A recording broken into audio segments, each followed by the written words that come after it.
4 বছর আগেও আফরোজার সংসার চলত অভাব, কষ্ট আর অনিশ্চয়তায়। স্বামী হোসাইন মোল্লা ছিলেন বেকার, অন্যতম ভরসা ছিল ধার দেনা।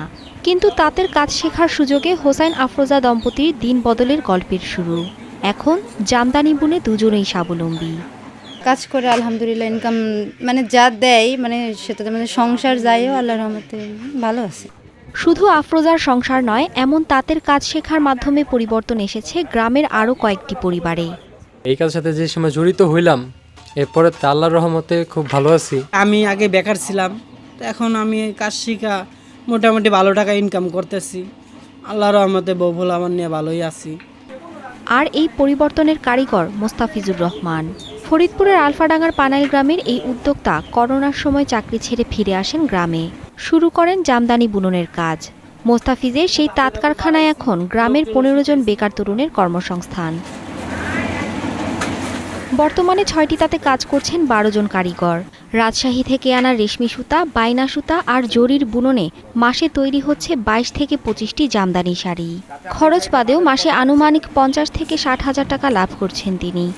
কিছু না কিছু করা দরকার, যে যদি নাকি গ্রামের বিষয়ে একটা আরেকজন যদি কাজ করে সেও উপকৃত হলো, এই চিন্তা ভাবনা করে করা। আমাদের সবাই অনেক সাপোর্ট করছে, আরও বলছে, আরও আগ্রহী করে আসছে যে আমাদেরও কাজ শিখান, আমরা কাজ শিখি, আমরা বেকার আছি, আমাদের কর্মস্থল করে দেন। পরে আমরা অনেকের কাজ শিখাইছি।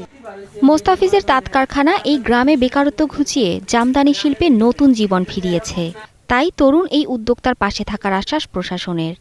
আমরা খুবই গর্বিত যে মোস্তাফিজুর রহমান আলফাডাঙ্গায় পানাইল গ্রামে উনি জামদানি শাড়ি বানাচ্ছেন এবং সেখানে কিছু যুবকেরও কর্মসংস্থানের সুযোগ সৃষ্টি হয়েছে। এটি আমরা সরেজমিনে দেখেছি।